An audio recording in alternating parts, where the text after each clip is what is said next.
Bonjour à tous et bienvenue sur la chaîne Manogurumi. Alors là, vous remarquez, il n'y a rien du tout, alors que d'habitude, il y a plein de choses. Tout simplement parce que avant de commencer le tutoriel du petit sapin, eh bien, j'aimerais vous expliquer 2-3 choses par rapport aux différents tutoriels qui vont arriver au fur et à mesure. Tous ces tutoriels seront axés sur un thème. Bon, il n'y a pas trop de suspense, vous avez vu la vignette, vous entendez la bande son. Effectivement, on va travailler sur Noël. Ce week-end, j'ai laissé un post sur ma chaîne pour vous présenter un tutoriel que j'avais fait l'année dernière. Il s'agissait du tutoriel de l'ange. Voilà, un petit tutoriel très simple à faire. Et donc, c'est pour ça que je me suis dit, je vais proposer d'abord celui-ci. L'année dernière, j'ai fait 5 tutoriels. Donc, je vais vous les présenter. Enfin, je vais vous en présenter 3 parce que j'en ai offert 2.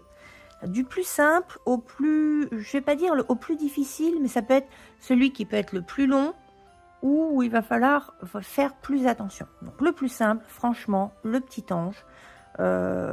Faites les ailes blanches. Là, la petite cape, vous la faites de la couleur que vous voulez. Voilà. D'accord? Donc d'abord le petit ange. J'avais fait aussi, vous savez, les fameux sucres d'orge. Donc ça aussi, celui-ci aussi, vraiment, même pour les grands débutants, ceux qui n'ont jamais crocheté, c'est d'une simplicité, mais franchement, il n'a aucune difficulté. On travaille principalement en maille serrée, et c'est tout. Vous voyez.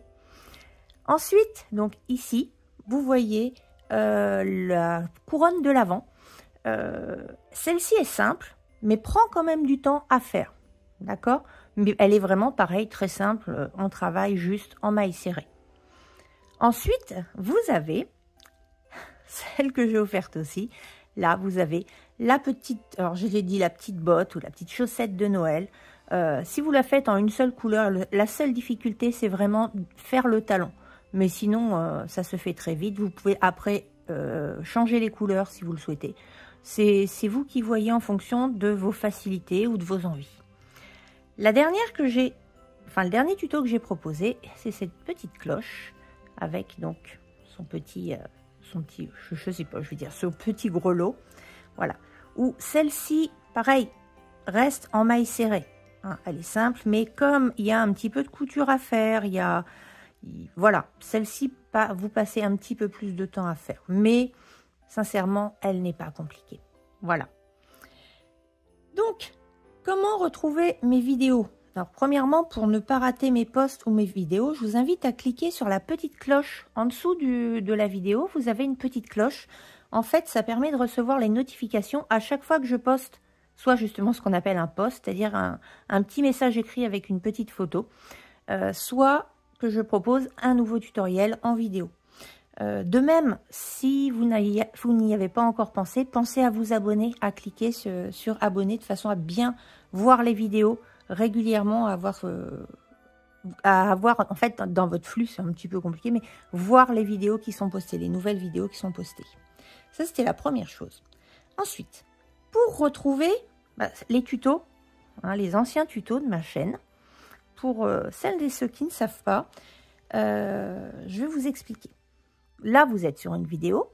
En dessous, vous avez le nom de ma chaîne, Manogurumi. Donc, vous cliquez sur Manogurumi et en dessous, vous trouvez 4 onglets, donc 4 mots, d'accord? Accueil, vidéo, playlist et post. Donc les vidéos sont classées de la plus récente à la plus ancienne. Les posts, en fait, c'est les endroits où vous retrouverez tous les posts que je vous ai dit, hein, les petits textes que je mets. À chaque fois, je mets le lien pour les droitiers, pour les gauchers, par rapport à l'image que vous voyez. Et vous avez playlist. C'est cet onglet qui nous intéresse. Dans l'onglet playlist, en fait, si vous cliquez, vous trouvez 6 playlists différentes. Et dedans, vous trouverez crochet spécial Noël. Bon, en fait, vous cliquez dessus et là, vous trouvez les 5 petites décorations, pardon, que j'ai proposées l'année dernière. Vous avez pour droitier, pour gaucher. Et s'ajouteront les tutos de cette année, hein, dans cette playlist. J'ai prévu d'en faire 3 parce que par rapport au temps professionnel, temps familial, j'avoue que cette année, c'est vraiment compliqué.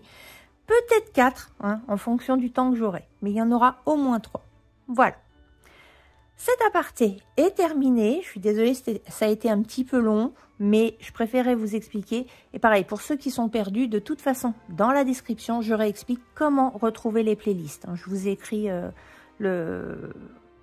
Comment oh là, ça y est, je suis perdue. Je vous écris en fait les étapes. Ça y est, je l'ai trouvé. Les étapes pour pouvoir arriver à la playlist spéciale crochet. Ça y est, cette fois on en a terminé. Passons à ce qui vous intéresse, le petit sapin. Après ce long préambule, passons au matériel dont vous aurez besoin pour réaliser ce petit sapin. Donc voilà, je vous le montre. Je me suis lâchée sur les décorations. Alors, pour faire le sapin en lui-même, sans les décorations, vous aurez besoin de fil vert. Prenez un fil vert assez clair si vous souhaitez le mettre dans votre sapin. Vous pouvez prendre un fil plus foncé si c'est pour décorer la maison. Vous pouvez prendre en blanc. J'ai hésité à vous le faire en blanc, mais en vidéo, en tutoriel, c'est très difficile pour vous de voir les points. Donc je me suis dit, cette fois, je reprends exactement la même couleur. Comme j'ai un vert un peu froid, alors là c'est un peu de la colorimétrie, mais j'ai pris un brun plus clair et froid, juste pour faire le petit tronc. Mais voilà, du vert, du vert et du brun. Si vous prenez plus foncé pour le tronc. Comme d'habitude, vous aurez besoin d'un crochet. Un crochet soit de la taille minimale de votre coton. Je vous conseille vraiment de le faire en coton plutôt qu'en laine. Les amigurumi sont quand même plus jolis et plus serrés en coton. Après, si vous n'avez que de la laine, il n'y a pas de souci, c'est pas grave. Mais surtout, prenez un crochet vraiment de la taille minimale ou un peu plus petit. Je vous le dis à chaque fois. Vous aurez besoin d'un marqueur de rang parce que nous allons travailler en spirale. Vous aurez besoin de ciseaux, juste pour arrêter les fils.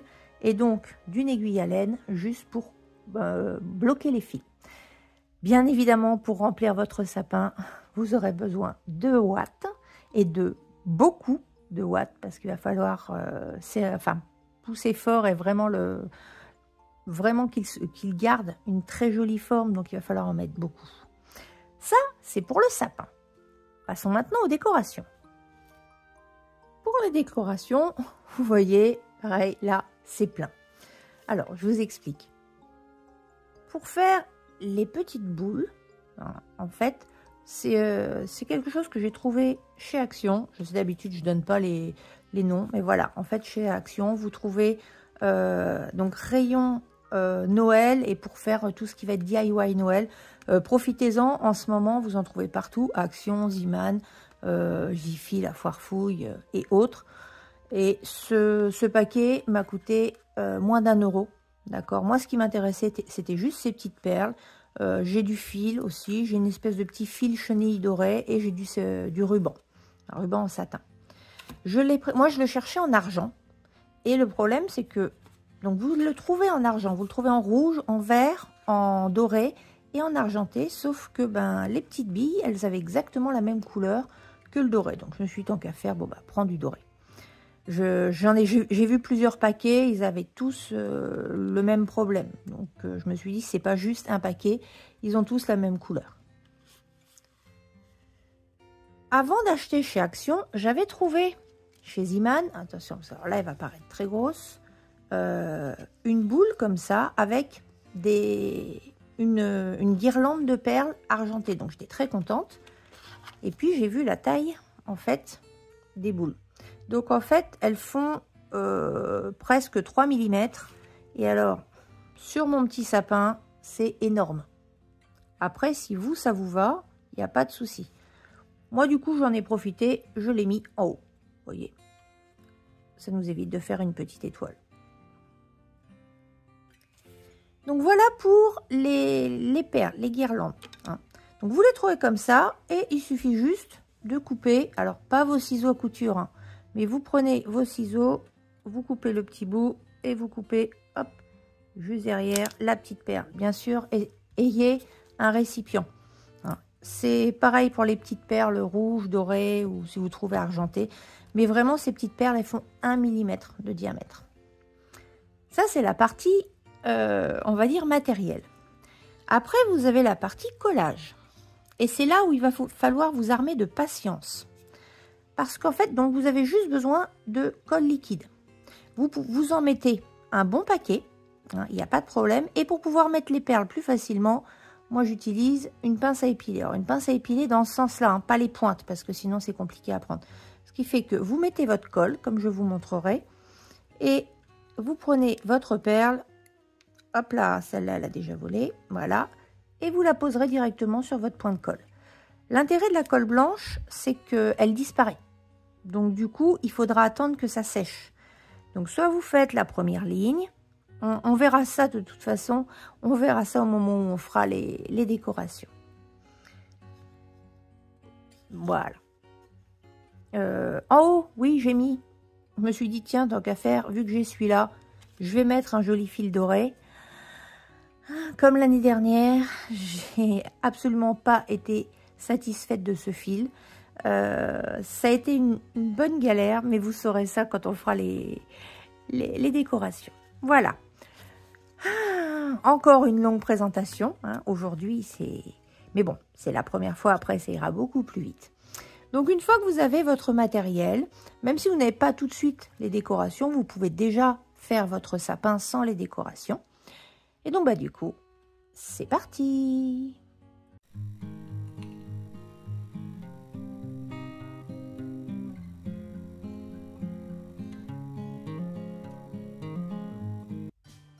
Nous allons commencer par crocheter le sommet du sapin. Donc on va commencer par un cercle magique. On passe devant, on repasse derrière. On passe sous le premier fil. On va chercher le deuxième.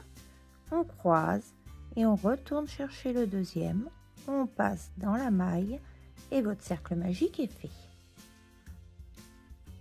Dans ce cercle magique, nous allons faire 6 mailles serrées. Donc je passe sous le cercle magique, je repasse, je fais mon jeté et voilà une maille. Et sous le cercle, 2.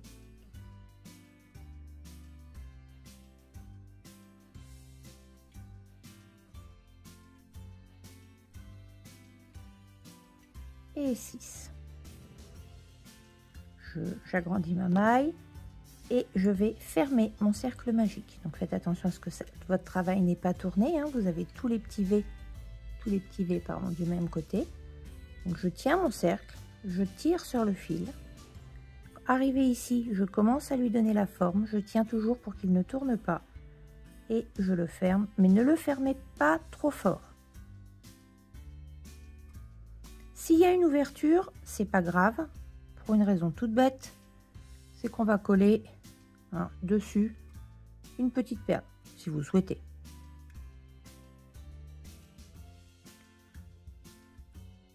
Pour le rang numéro 2, eh bien, nous allons faire une maille serrée dans chaque maille, soit un total de 6 mailles serrées.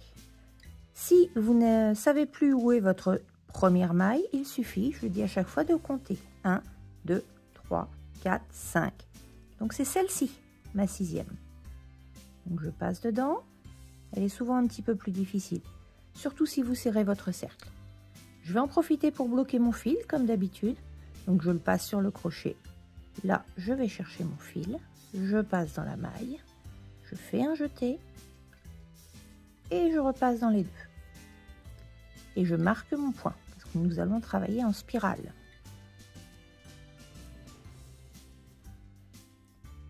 Donc j'ai dit une maille serrée dans chaque maille. Et pensez à bloquer votre fil.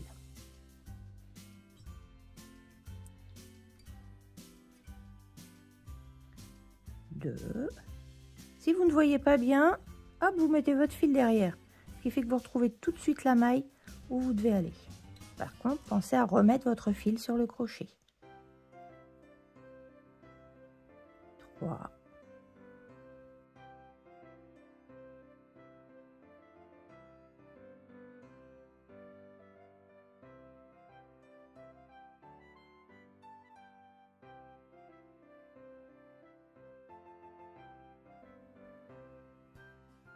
Et je passe. Nous en avons fini avec notre rang 2 et nous pour un total de 6 mailles. Pour le rang numéro 3, nous allons faire une augmentation dans chaque maille. Une augmentation, ce sont 2 mailles serrées dans la même maille. Moi, je continue de bloquer mon fil. Donc, une maille serrée et je marque ma maille.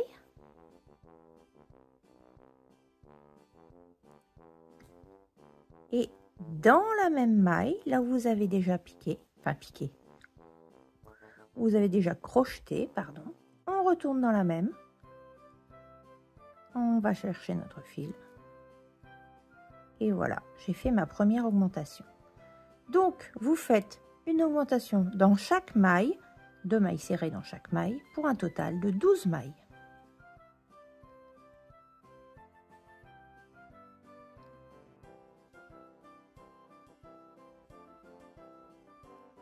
Une, 2. On se retrouve à la fin du rang. Et la dernière augmentation. 1 et 2. Voilà, vous avez un total de 12 mailles. Là, vous pouvez serrer un petit peu, mais comme je vous le... Non, je ne vous l'ai pas expliqué, pardon. Ne serrez pas trop, sinon cette partie-là, les 2 premières mailles les 2 premiers rangs vont vraiment se serrer. Et ce qu'on veut, c'est avoir un cône parfait et non pas avoir une espèce de pointe en haut. Donc, on serre un petit peu, mais il n'y a pas besoin de grand-chose.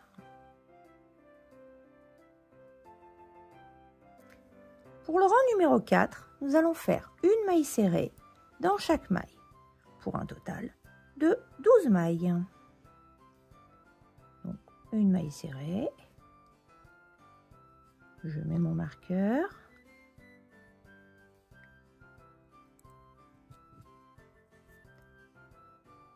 Et donc, j'ai dit une maille serrée dans chaque maille. On se retrouve à la fin du tour. 11 et 12.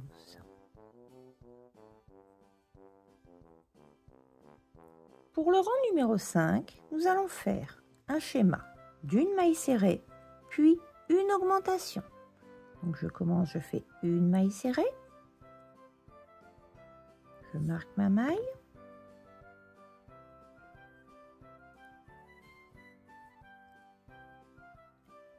et ensuite dans la maille suivante, je fais mon augmentation. 2 mailles serrées dans la même maille. 1 et 2. Et on va répéter ce schéma jusqu'à la fin du rang pour un total de 18 mailles.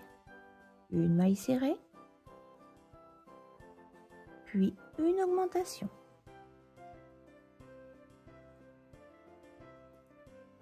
Je vous retrouve à la fin du rang. Et le dernier schéma, une maille serrée, une augmentation. 1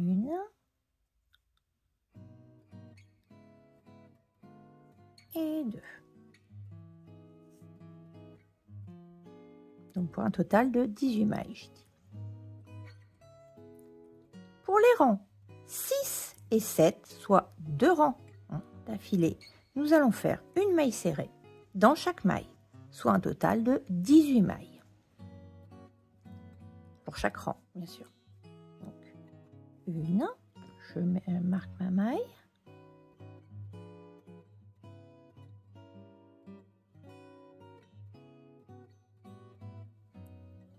Et je continue une maille serrée dans chaque rang pendant 2 rangs. Donc là, nous sommes au début du rang numéro 6 et on va se retrouver à la fin du rang numéro 7.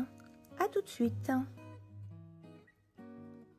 Et j'arrive à la fin du rang numéro 7 avec mes 18 mailles. Avant de passer au rang numéro 9, numéro 8, il y a juste une petite chose, c'est qu'à chaque fois que je crochette, je tape dans dans mon sapin, qui est assez grand, alors exceptionnellement, hein, je vais vous enlever le sapin. D'habitude, vous avez toujours le modèle, mais cette fois, je vais enlever le sapin, parce qu'il me gêne plus qu'autre chose. Voilà. Nous passons donc au rang numéro 8, et pas 9 comme j'ai dit tout à l'heure. Le rang numéro 8, nous allons faire à nouveau 18 mailles. Ah tiens, juste avant. Un peu dispersé.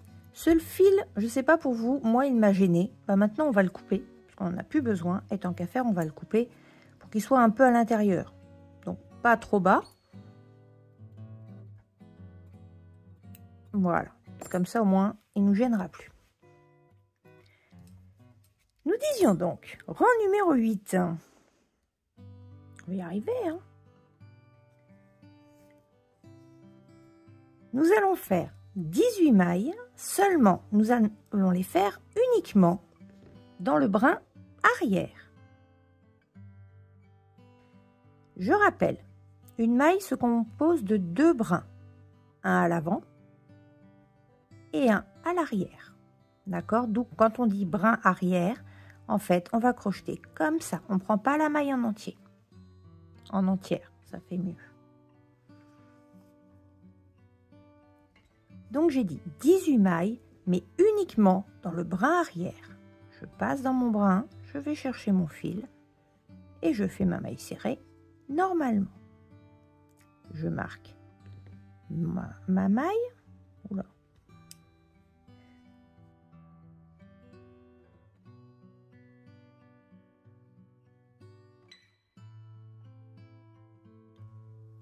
Et je continue comme ça jusqu'à la fin du rang.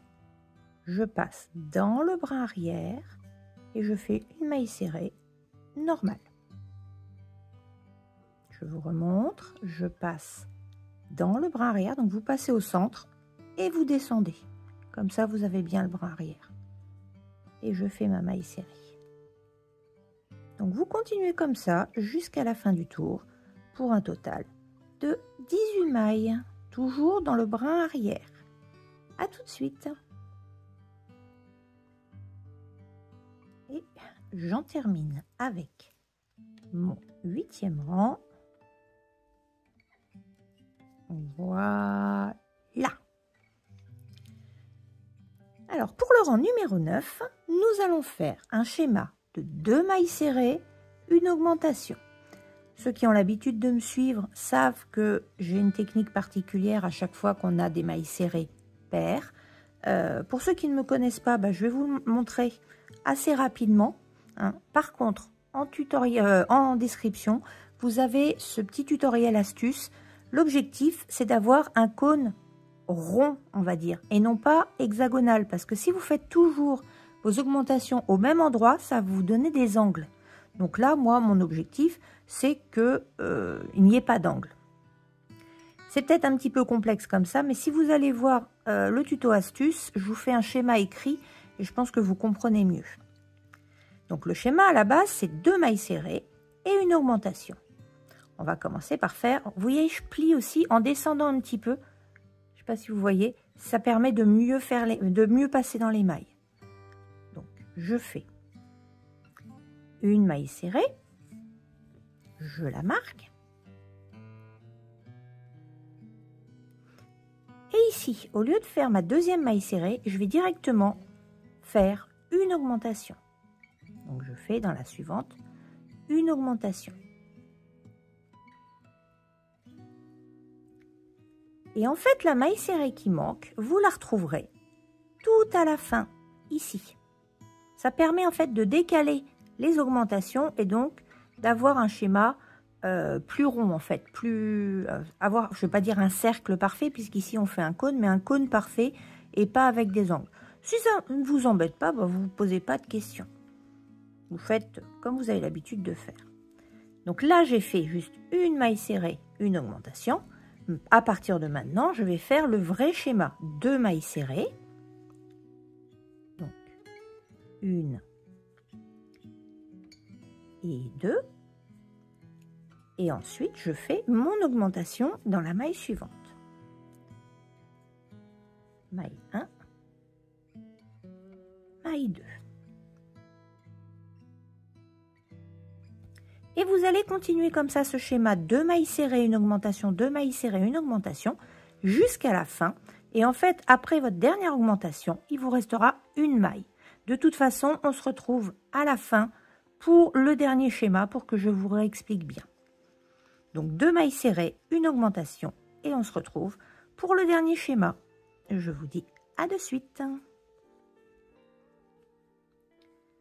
Et ici, j'arrive bien à mon dernier schéma, pardon. Donc je suis censée faire une maille serrée et une augmentation. Et il me restera une maille serrée qui correspond au schéma du début, une maille serrée et une augmentation. Voilà. Si vraiment vous ne comprenez pas, je vous ai dit, vous avez en description cette petite astuce pour avoir ce qu'on appelle un cercle parfait. Et plutôt qu'avoir un hexagone. Voilà. Et puis, je vous l'écris en schéma pour bien vous faire comprendre. Donc là, je suis dans mon augmentation. Ça fait maille 1, maille 2. Et donc, il me reste la dernière maille. Et je ne vous l'avais pas dit, normalement, je l'ai écrit dans la vidéo, mais vous aurez un total de 24 mailles. Pour les rangs 10 et 11, donc à nouveau pendant 2 rangs, nous allons faire une maille serrée dans chaque maille. Donc nous avons 24 mailles. 24 mailles serrées à faire dans chaque rang. Nous commençons le rang numéro 10. Je marque ma maille.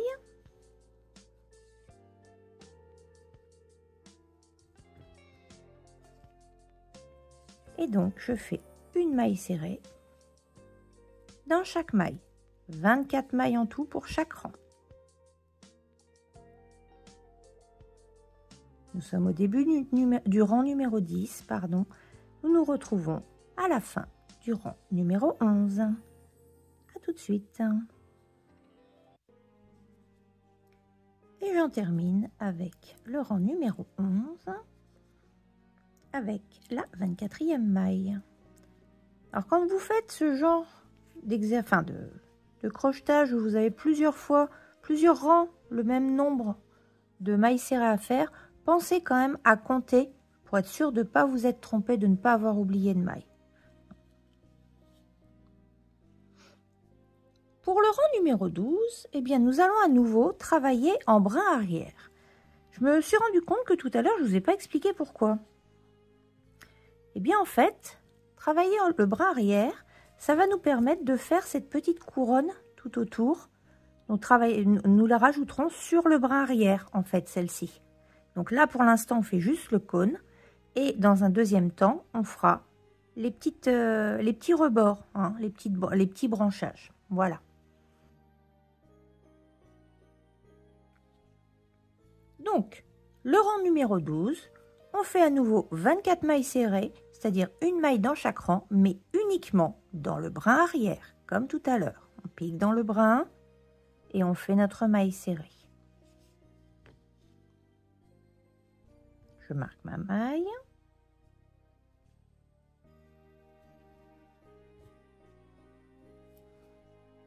Et je reprends en brin arrière, une maille serrée.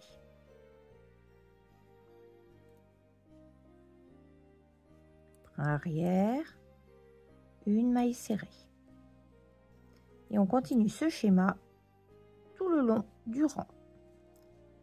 Donc vous aurez 24 mailles à la fin de ce rang. On se retrouve à la fin. Et j'en termine avec mon 12e rang en brin arrière avec mes 24 mailles. J'en termine presque. Allez, voilà, ça y est. Pour le rang numéro 13, nous allons faire 3 mailles serrées, une augmentation. Donc un schéma de 1, 2, 3 mailles serrées. Et dans la 4e, nous faisons l'augmentation. Et nous aurons un total de 30 mailles. Donc, une maille serrée. Je marque ma maille.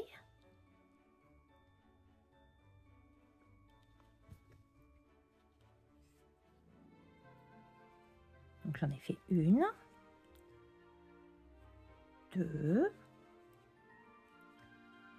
3, 3. Et je fais mon augmentation. Donc, une maille et une deuxième maille dans la même. Et voilà, j'ai fait donc ce schéma. Et nous allons continuer ce schéma jusqu'à la fin pour un total, comme j'ai dit, de 30 mailles. 3 mailles serrées, une augmentation. Je vous retrouve à la fin du tour.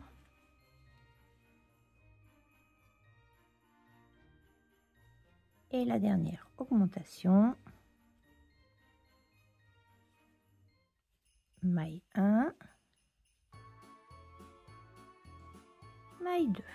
Voilà, nous en sommes à 30 mailles. Pour les rangs 14 et 15, nous faisons une maille serrée dans chaque maille.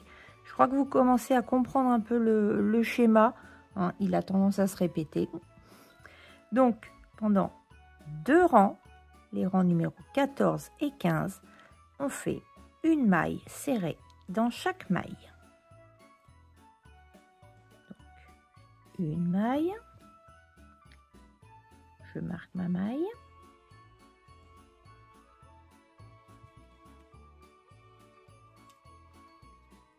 Et je continue, nous sommes au rang numéro 14 et je vous retrouve à la fin du rang numéro 15. À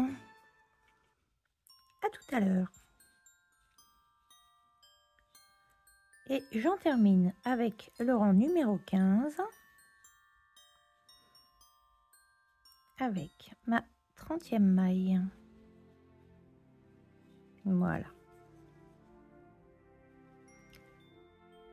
Pour le rang numéro 16, eh bien, on va encore faire un rang de 30 mailles, mais cette fois en brin arrière, comme les 2 autres fois, pour faire la troisième petite ligne, d'accord? Troisième petit brin. Donc, en brin arrière, nous faisons une maille serrée dans chaque maille pour un total de 30 mailles. Je marque ma maille, bien là.